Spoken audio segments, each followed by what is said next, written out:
Ça va, Yann? Ça va? Ah. Merci, pardon.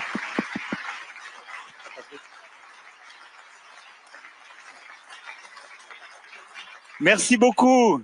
Bonjour. Hello, everybody. I'm sorry to make, please. I'm sorry to make you wait. I was, to be transparent with you, stuck in a call with President Trump and some European colleagues after his discussion with President Putin. So it's part of this hectic world. And I think it was the topic of a lot of your discussions. So I want to be very brief and answer some questions before we go all together to dinner. And so I should start by thanking our ministers, member of parliament, mayor, governors, commissioners, and ladies and gentlemen. Thank you very much for being here for this new edition of Choose France. And I wanted as well to thank Teddy Riner for making it iconic. As you saw, Pascal Cany for moderating the event, and obviously all the teams of Business France. I'm very happy that today and the preparation of this Choose France, we promoted as well some key sectors, tourism, cinema, earlier today as well, very important sectors in which clearly France provided clear evidence of a leadership from Olympic Games and Notre Dame, but as well as we have this fifth Cannes Film Festival, it's clear that cinema is part of our, indeed, France 2030.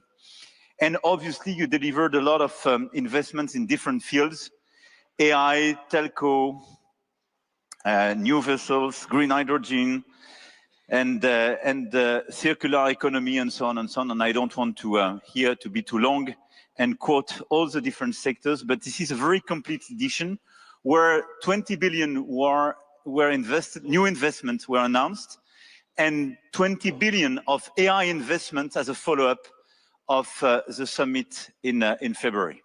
So it's a very great edition, and I want clearly to thank all those who decided to invest in our country.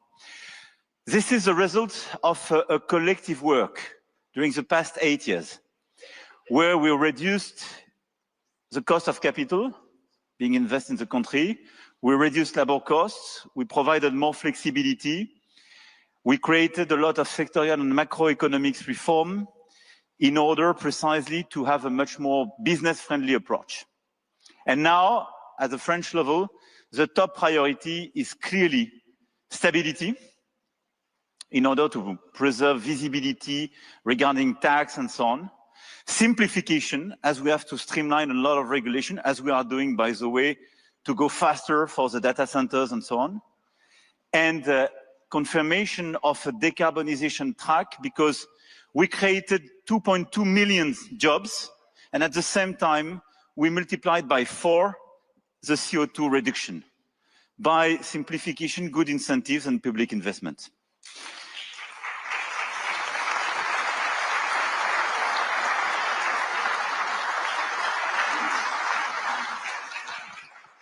Et bienvenue à la BCE.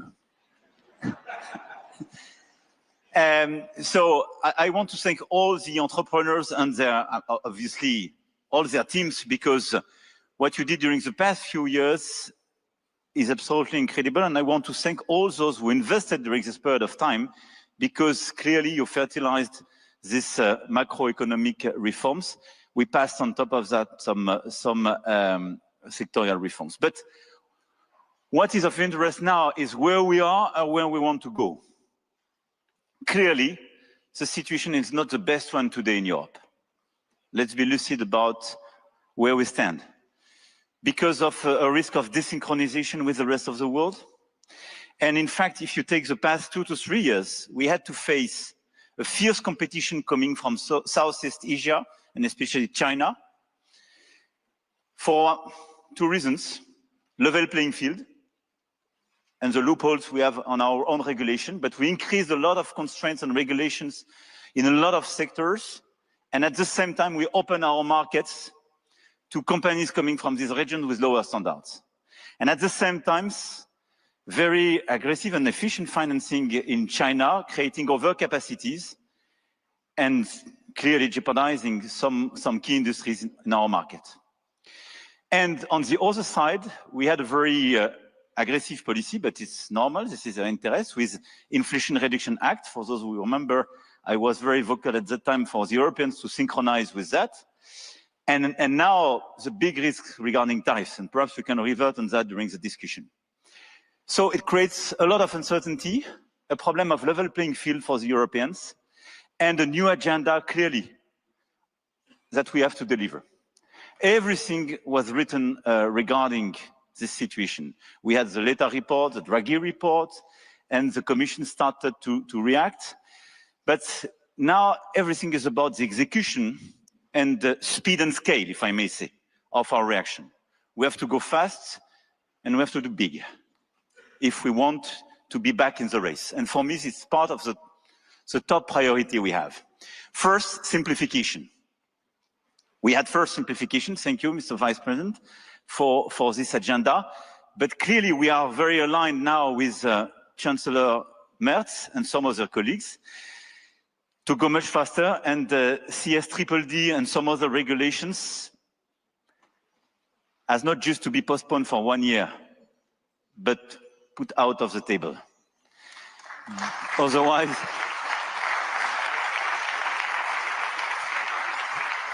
and I'm not even speaking about the content, I'm just speaking about how to resynchronize with the US and the rest of the world.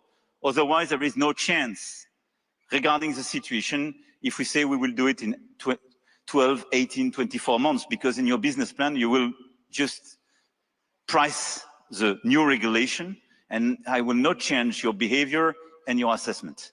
So simplification, we need a series of simplifications on our agenda, number one. Second, which is close to simplification, this is a deepening of the single market. We have, and this is a big success, the single market in a lot of sectors, but still insufficiently strong. And a lot of you still have to deal with 27 regulations. The deepening of the single market is the most efficient simplification, is how to clearly for you, from the digital sector to agriculture or steel and so on, be sure that the domestic market for Europeans, a domestic market of 450 million inhabitants, is really the European one and the EU one. And in parallel, we want to launch a single market approach on telco, energy, and finance, because these three sectors were excluded at the very beginning when we designed the single market agenda. And this is one of the reasons in telco, especially, that we invest less than in the US, and it's a key driver of innovation. And it's one of the reasons that in energy, we are clearly much more expensive than a lot of other continents. And in finance, this is one of the reasons of this paradox. When you look at Europe, we are the continent with one of the highest level of savings, but these savings are almost not invested in equity and innovation on our own soil. Because we are clearly financed through banks and insurance, and post-financial crisis, we put regulations that all the others didn't put in place, even those sometimes who created the crisis for the equivalent, Basel and solvency, and de facto, the balance sheet is not used for equity and innovation. So simplification, securitization program, which are on the table, but as well capital market union in order to be sure that you have an efficient capital structure with big players investing these savings on the European soil. It's very important in our agenda because on top of simplification and deepening of the single market, the third thing the Europeans do need is more investment.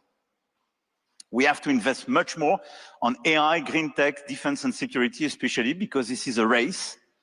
And on these fields, there is clearly a shortage of both public and private investment. So this is why we push very hard in order to review the scale of the European budget, because just dealing with a stated approach could fragment the European single market for good reasons. So we need a quote-to-quote federal investment, so a bigger budget. But in parallel, we have to create this capital market union to have much more private investment on these key sectors. And the last point is about protection. This word was absent and was almost forbidden in this type of discussion. But let's be clear. If we speak about having a level playing field,